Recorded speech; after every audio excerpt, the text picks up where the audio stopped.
Today, a Twitter hack that really matters. Then inside Netflix, what you don't know. And remember Segway? It really did change the world. I'm Alexa Scordato, and this is Future Forward. I am Stephen Rosenbaum. Let us launch. Hey, Alexa. Hey, Steve. So I think this is going to be a fun one. And I would like to, well, let's just say right up top, if you're watching this live on Facebook or YouTube and you want to ask questions, join the conversation, jump in, just comment, and we can bring those comments into the feed, which will be fun and interesting. And I know last week we promised a guest, but to be honest, I just didn't have time to go looking for a guest. So people are busy. Yeah, people are busy and a little zoomed out, which we understand. But this is not Zoom. This is StreamYard. So you could be zoomed out and still hang out with us. So let's just start right at the top with the Twitter thing, because the Twitter thing is I think maybe more important than people understand. So if you've been living under a rock and didn't know that Twitter got hacked, here's the précis of what was reported, and then I'll tell you why I think it's more. So Twitter got hacked last week, and a whole bunch of big celebrity names, all Democrat names, all no famous Republicans, essentially tried to get people to send Bitcoin to a Bitcoin scam. And I guess $100,000 worth of knuckleheads sent Bitcoin to whoever this scammer was. $180,000 worth. Yeah. So it's like 20 Bitcoin. So tell me why you think there's something suspicious here. Like, I think there's something not entirely self-evident here. I mean, like the choosing of the accounts was interesting. Like, you think about sort of what it took to make this operation possible, and not that $180,000 isn't anything, but it's actually little compared to almost the damage I think someone could have caused having access to the likes of Donald Trump and Barack Obama's Twitter account, Elon Musk, etc. Like, I don't know. I probably, if I were a evil villain and wanted to cause chaos in the world, I probably would have done more than just acquire 20 Bitcoin. So I agree, and I actually think what's troubling about it is, like, if you're really trying to cause trouble, you don't want to be noticed, right? Like, the idea is you don't want to be public. You want to be, you could have gone one niche below to people with big accounts that aren't famous and done something a little bit more subtle, and it would have taken way longer to get it noticed and stopped. So, like, just, I mean, pick, a Kardashian. Well, they're pretty famous. I don't know. I'm trying to think of like somebody that has a huge following, but wouldn't set off the fire alarm of a former president of the United States. Yeah, and again, I just feel like $180,000. Like, I've seen GoFundMes that are more viral raise more money in a shorter period of time. So it was weird. And then the New York Times article actually had direct correspondence with people who are involved via Discord, which also kind of blew my mind as I was reading that story. Yeah. So we're involved in pulling off the hack. Yeah.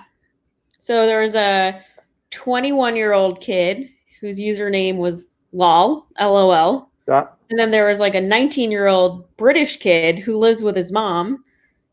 And what was his username? Something like extremely anxious or something like that. So, yeah, I mean, they contacted the New York Times. And they were able to prove that it really was them and it wasn't just a goof? Yeah, they sent screenshots of their back and forths, and everything sort of lined up. Yeah, I think, to me, it's like, this is more a statement. This is like a warning shot of saying, just like, we could have set off a nuclear bomb, but instead we just left it in Times Square ticking. But it was like what? So I just found myself thinking about Orson Welles and War of the Worlds. Interesting. So if Donald Trump's account were to tweet, there are incoming warheads that are going to hit Chicago in 15 minutes. You know, or something. I could make up a whole series of equally terrible things. But if somebody tweeted something maliciously terrible, like no amount of saying no, that's fake, don't believe that, would like Reverse it in real time. Would reverse it in real time. Exactly right. Yeah. I mean, there are a lot of there's so many implications to this story. One is, I guess, the threat to national security that sort of these public platforms present. Obviously, made more extreme with the likes of President Trump and his usage. Second is, I think we often take for granted that the software that we're using is vulnerable. And just because Twitter is a publicly traded company does not mean that it is immune to hacks. And yeah, I mean, I think if you read sort of what happened, there are a group of select Twitter employees who were manipulated into surrendering access to Twitter's internal support tools. And when you look at what these employees had access to, they had the ability to obviously change passwords, access direct messages, download data, see personal emails and phone numbers. I mean, it really sort of humanizes the experience of software, which is like, this is a company that isn't just an interface on your laptop or phone. It's not just an app. It's an organization with individuals who are delivering an experience and have an aspect of control and access into your stuff that you might not even be conscious of. All right. At the risk of asking a naive question, if somebody is an employee at, say, Bank of America or Capital One, do they have access to your bank account? They do. They might not necessarily have access to do they though? Money, but like a lot. I assumed that at that level there was two keys. Like that when you're talking about getting into some, like I guess well, you said a number of Twitter employees, so maybe that's the answer. But it's just like it would seem to me that Barack Obama's account would have some kind of double verify security that a single big unhappy employee couldn't go in and screw around. I don't know. I mean, they obviously if it doesn't today, they're building it this weekend, right? I mean, so verified accounts are clearly treated differently than regular accounts. Like I have a verified account and I was unable to publish a tweet when they started to investigate. They basically like locked down all verified accounts. But to the extent that they have a segment of verified accounts, like VIP accounts, like Barack Obama, and a different database and a different security system, I don't know. Yeah, I think it's incredibly troubling, and I think it's troubling the larger philosophical question for me is, do we really want one company privately held with one CEO to have access to a publishing platform that has the ability to essentially distribute information, that could just be modestly, I mean, essentially you could argue what this reminded us as we're coming up to the election is, there are going to be hacks. Yeah, it's not new. I think it's like we had the Equifax breach, right? Which was, people's social security numbers and credit information. This is not like the first major instance of it. It's just like one of a string of reminders that I think really forces us to evaluate, are we comfortable surrendering this much data and access to the technologies we're using? I think this is a huge wake-up call for Twitter. And, obviously we're going to watch closely in the next couple of days, and hopefully they're going to announce some very strict and stringent protocols. And so fingers crossed, but like this is not a one-day news story, as I guess maybe the. Yeah. And my public service announcement to listeners is change your passwords. Two-factor authentication is your friend. Wash your hands. Wash your hands, wear a mask. Don't use the same password for everything, Yeah, look, I started using a password system. I won't tell you the name of it on air because I don't want people to start hacking at it. But I like that it makes super complicated passwords that I can't remember, and that it changes them automatically and does all kinds of things. I mean, it is occasionally. What? I don't know what browser you use, but Chrome actually has this new thing where if you have a stored password, like an autofill in your browser, if it is for a website that experienced a security breach or your password was sort of like exposed in some type of hack, Chrome will actually prompt you to change your password. Interesting. Did not know that. All right, moving on to chapter 2. Let's talk about Netflix, shall we? Yeah. So this story came from both of us listening to some of or all of this podcast, Land of the Giants, which is a Vox Recode podcast that Peter Kafka is the co-host of, along with I don't remember the co-host's name because I remember Peter because I know Peter. Anyway, in any case, so they said they were going to do, I think, 6 or 8 hours on Netflix. And my immediate reaction was, how could there possibly be that much content? Like, I know the story. I've read the book. I get it. And it was, I thought, fascinating. Oh, there's so many facets to it. Maybe the one that we've talked about in previous shows, but just kind of the reminder was that for most of Netflix adult life, they woke up every morning hoping and praying that they could end up being bought by Blockbuster. Yeah. That was their outcome. So much bigger, right? I mean, I forget that Netflix used to be the experience of getting a little red folder with a DVD inside.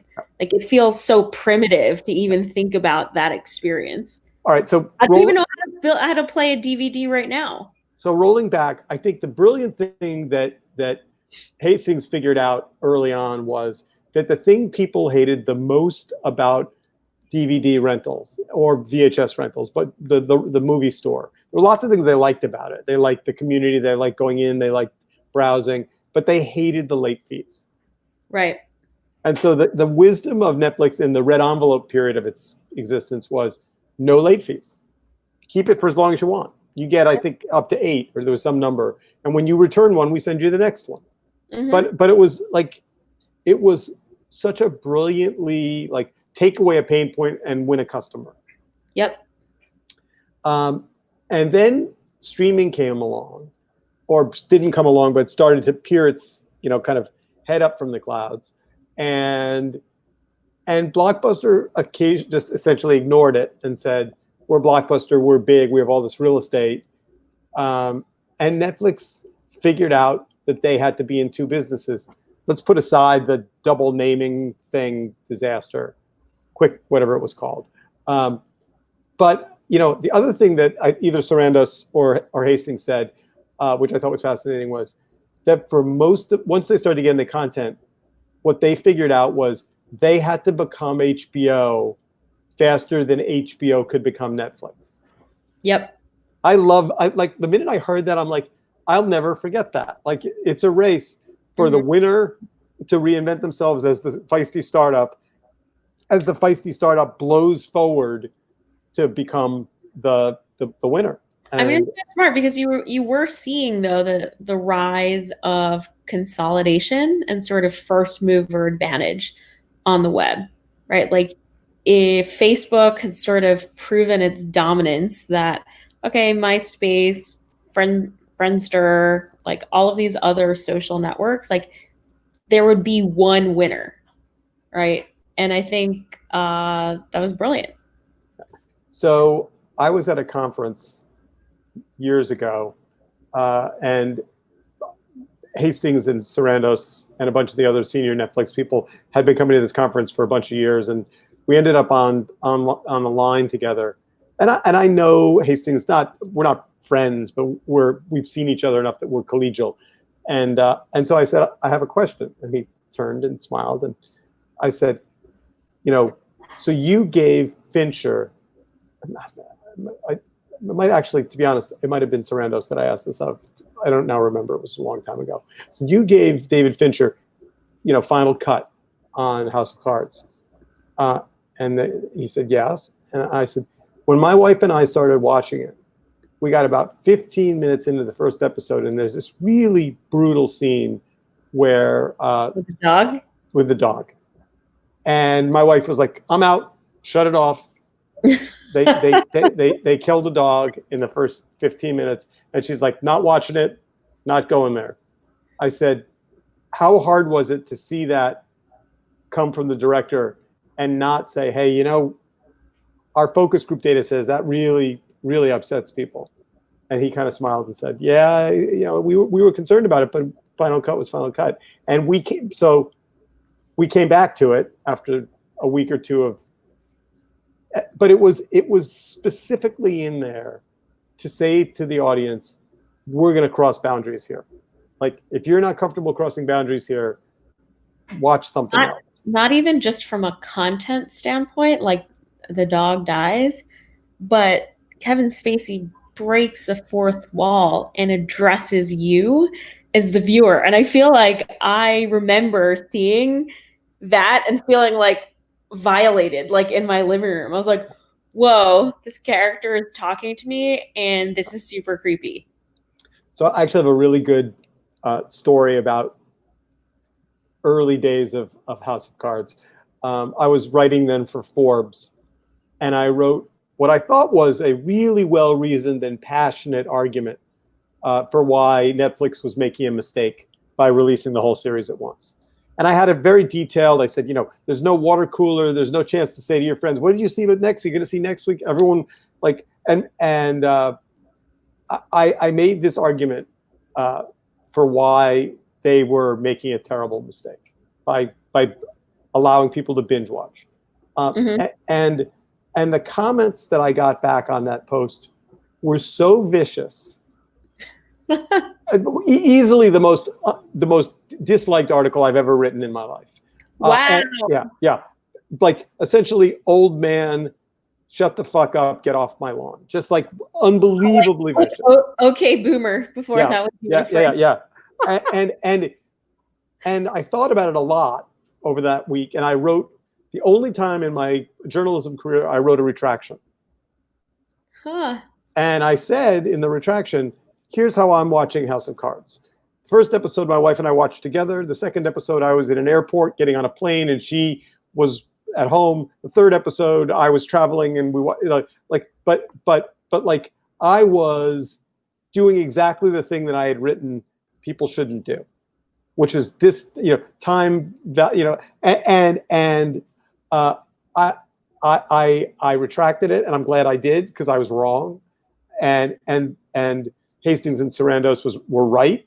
The world, like the tech, essentially what they understood was anything that could be done would be done. And so either they could do it and own it, or they could be second and not own it. Yeah, but you know what, Steve? You might be right in the long run, because what this entire trend of binging perpetuates is instant gratification culture. I want something now. And when you think about speed potentially being the enemy of truth, especially when you think about content and how it travels, like it actually started with things like this. Look, I bought a shelf from Amazon the other day, and it was through a third-party seller, and it took 6 days to get to me. And I'm not going to lie, it made me unhappy. I needed it. I knew where it was going to go in the house. I know. I'm used to, and I, if I'd have shopped a little bit more carefully, I would have gotten something that was delivered in 2 days. Yeah, and I think it's, again, there are some amazing benefits, and I also love like my Amazon Now, especially if I don't want to go out in the Yep. sweltering heat. It's like 90 degrees in New York.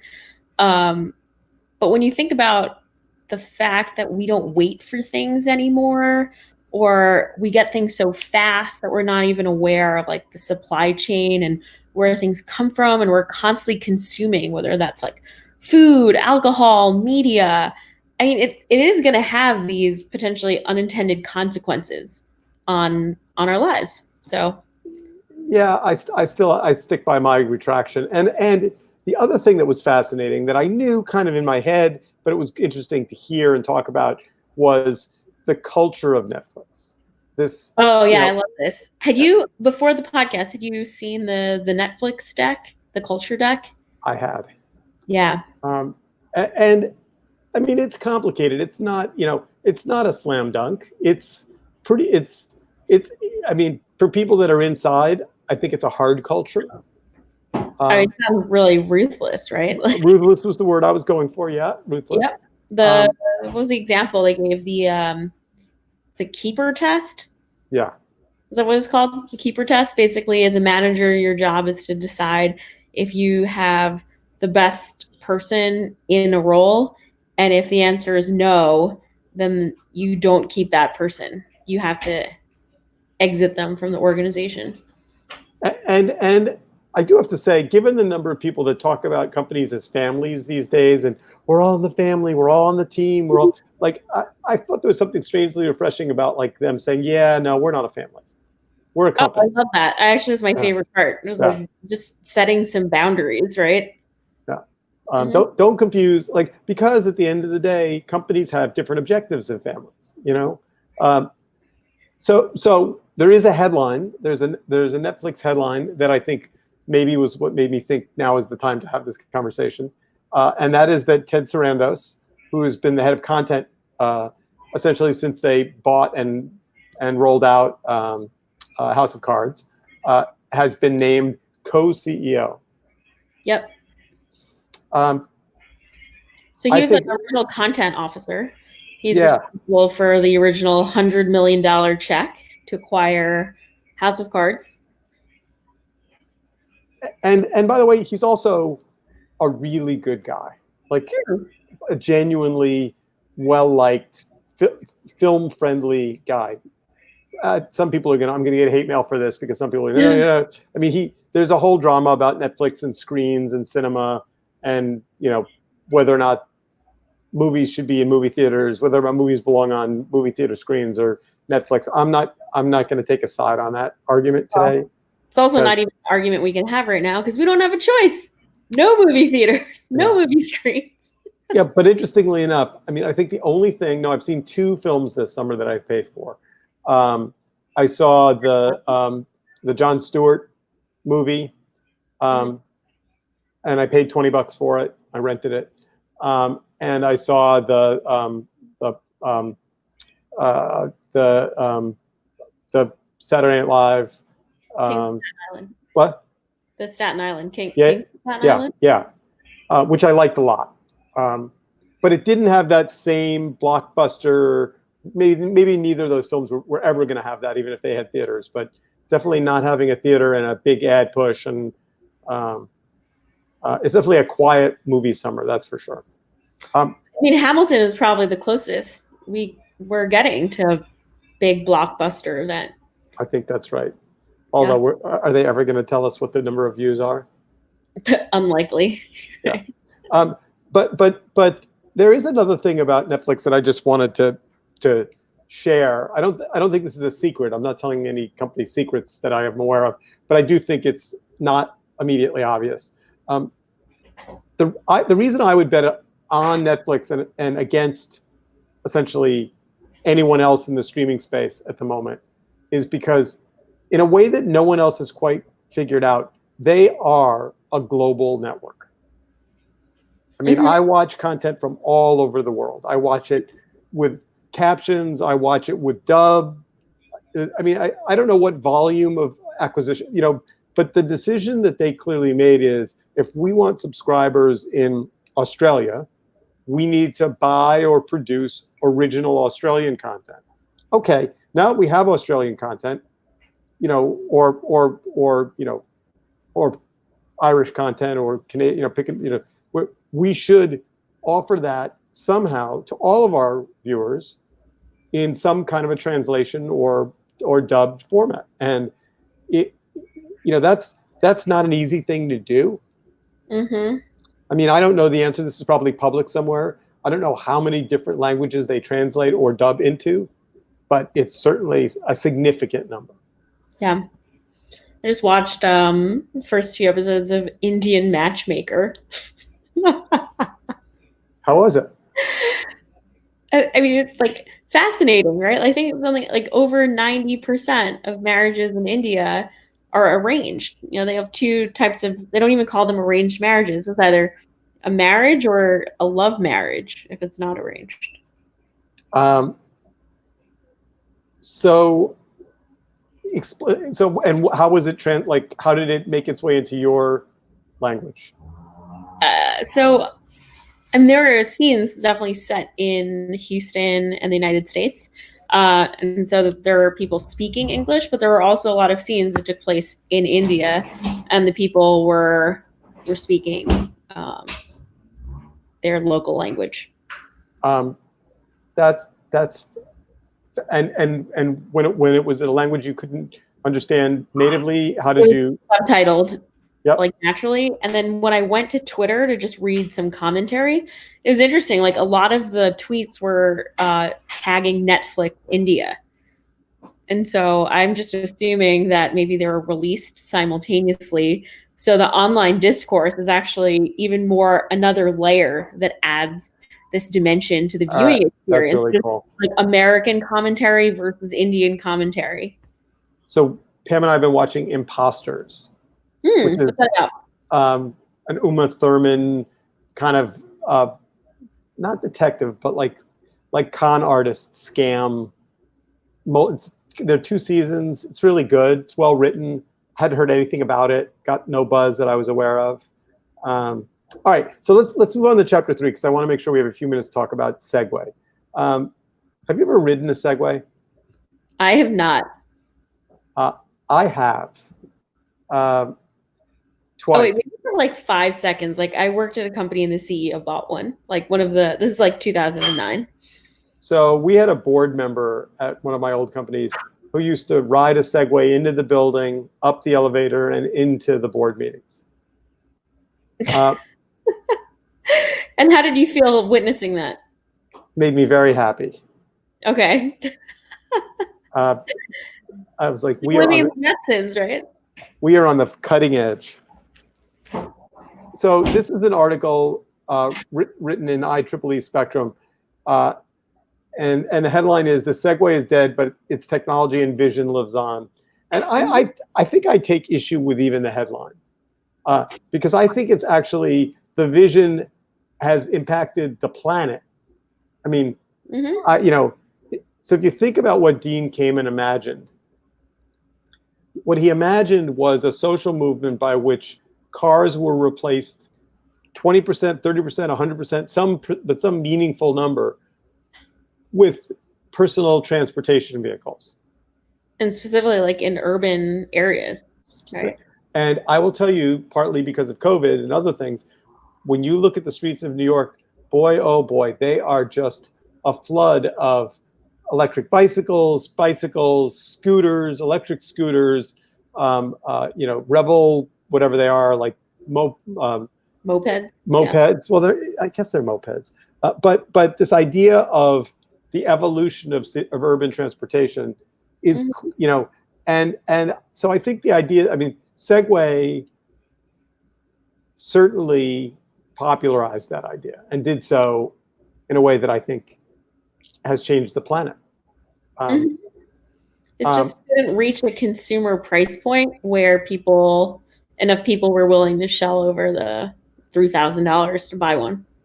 Yeah, and I guess I don't understand, so what does a Lime scooter cost? Like, at what point can a business raise enough money to essentially buy 500 scooters and leave them randomly around the city of New York? I don't think Lime is in. I think electric scooters are not in the city yet. No, but I've been in other cities where they are, and I actually love them. I think they're awesome. So the only time I've ever been to a city where they were was in Austin for South by Southwest, and I found them just unbelievably terrifying. They can be scary the first time you go on it. I know. I'd never been on one. I just think they were terrible. I mean, I just remember being out in Austin at midnight, and there was just this stream of drunken scooter riders. Yeah, and see that. And I have seen a couple of revel, accidents in the city. I mean, they're powerful motorcycles with no training that I'm aware of. They have but surprisingly fast on them. Yeah, but they do have helmets. So but not on scooters, which you could really hurt yourself on. But I digress, because I was paying homage to Dean Kamen and the Segway, which I think deserves a place in technology history that's appreciative. Yeah, I agree. And also, I mean, his vision for what was the predecessor to the Segway, the iBot, that wheelchair that actually can go upstairs. Yep. Yeah. No. So little known, his passion, among other things, is the U.S. robotics competition, and teaching young people how to build robots. And many, many, many, many years ago, when I was running Magnify, we got into a conversation with him about being the video backend for the U.S. robotics competition. And for a variety of reasons, he had a relationship with YouTube. They said they were going to do it. We kind of we were both volunteers, so I don't know how you lose a bid with $0, but we lost the bid. And that always made me sad, because I was like, secretly, I'm a robot freak. And I was like, I wish we'd been able to be the U.S. robotics backend. Yeah. And that was my argument, by the way. My argument to him was, YouTube will give you a junior executive and you'll get some storage space. If we do a deal with you, you'll get the CEO's attention, and we will love you, and we will cherish you, and we'll make you a fabulous platform. Yeah. Oh, it's also worth noting that Dean Kamen is alive. I think a lot of people hear this thing that the founder of the Segway passed away, but it's actually the CEO of Segway's parent company who passed away riding a Segway. I didn't know. What was the parent company? It was I have to find it. Yeah, but is he? And he's still in New Hampshire, I think. Yeah.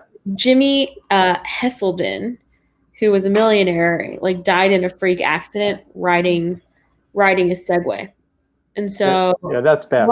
A lot of people think that I think confuse that person for Dean Kamen. Yeah, no. Dean Kamen is very much alive. All right. So we are out of town. That was really fun. Stay inside. It's really, really flipping hot out. And we'll be back in next week. Bye. See you next week.